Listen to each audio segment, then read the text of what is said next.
সংগীত জগতৰ উজ্জ্বল নক্ষত্ৰ জুবিন গাৰ্গৰ মৃত্যুত শোকত ম্ৰিয়মান ৰাজ্যবাসী। শিল্পীগৰাকীৰ বিয়োগত চৌদিশে কেৱল কান্দোনৰ ৰোল। হাজাৰ হাজাৰ অনুৰাগীক কন্দুৱাই গ'লগৈ মৰমৰ জুবিন গাৰ্গ। যুৱ প্ৰজন্মৰ হাৰ্টথ্ৰব জুবিন গাৰ্গৰ আত্মাৰ শান্তিৰ কামনাৰে লাৰকুছি তিনিআলি চক বজাৰত আজি অনুষ্ঠিত কৰা হয় শ্ৰদ্ধাঞ্জলি অনুষ্ঠান। 21/9/2025 তাৰিখ আজি ৰবিবাৰ। আমি যেতিয়া গম পাইছিলোঁ 19 তাৰিখে এতিয়া গম পাইছিলোঁ আমাৰ অসমৰ গৌৰৱ জুবিন দা ঢুকাইছে। তেতিয়া আমি অসমৰ ৰাইজে আমাৰ আতংকিত অনুভৱ কৰিছিলোঁ। গতিকে তেখেতৰ সদ্গতি কামনাৰ বাবে আজি আমি লাৰকুছি তিনিআলি চক বজাৰত তেখেতৰ সুখৰ বাবে আমি শ্ৰদ্ধাঞ্জলি অনুষ্ঠানৰ আয়োজন কৰিছিলোঁ। আমি 5 বজাত শ্ৰদ্ধাঞ্জলি অনুষ্ঠান আমি অনুষ্ঠিত কৰিছিলোঁ আৰু সমূহ ৰাইজে দোকানীসকলে এই শ্ৰদ্ধাঞ্জলিত অংশগ্ৰহণ কৰিছিল।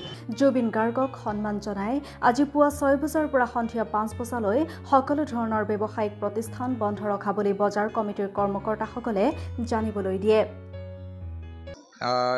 আজি কাৰ্যসূচীৰ লগত মই পোনপ্ৰথমতে জুবিন দাৰ আত্মাৰ সদ্গতি কামনা কৰিছোঁ আৰু আজিৰ এই অনুষ্ঠানটো এইটো উদ্দেশ্য লৈ কৰা হৈছে যে কেৱল যুৱ চামৰে নহয়, গোটেই অসমৰে নহয়, গোটেই ভাৰতবৰ্ষ গোটেই বিশ্বৰ বাবেই এটা কিংবদন্তি স্বৰূপ ব্যক্তি আছিল আৰু তেখেতৰ হঠাৎ মৃত্যুৱে আমাক মৰ্মাহত কৰিছে।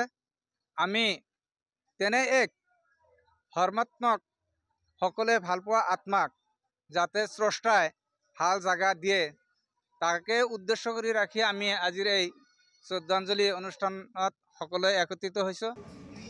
তাৰমানে যোৱা 19 তাৰিখত যেতিয়া আমি হয়তো খবৰ পালোঁ যে অসমৰ হাৰ্টথ্ৰব জুবিন গাৰ্গ ডাঙৰীয়াৰ হয়তো আকস্মিকভাৱে ছিংগাপুৰত সাগৰত মৃত্যুবৰণ কৰিছে, এই খবৰটো শুনি আমি শোকত আমাৰ এই অঞ্চলৰ সমূহ ৰাইজ তথা ছাত্ৰ ছাত্ৰীসকলেও শোকত ভাগি পৰিলে, যাৰ ফলস্বৰূপে তেখেতৰ শোক পালনাৰ্থে আমি আজি 21/9 তাৰিখ 2005 তাৰিখ ৰবিবাৰে 2025 ৰবিবাৰে আমি তাৰমানে ৰাতিপুৱা 5 বজাৰ পৰা সন্ধিয়া 5 বজালৈ তাৰমানে গোটেই চক বজাৰটো দোকান পোহাৰ আদি বন্ধ কৰি শেষত 5 বজাতেই আমি তেখেতৰ শ্ৰদ্ধাঞ্জলি অনুষ্ঠানৰ আয়োজন কৰিছোঁ আৰু আমাৰ এই অনুষ্ঠানটো আছিল একমাত্ৰ তেখেতৰ শোক প্ৰকাশ কৰাৰ বাবে।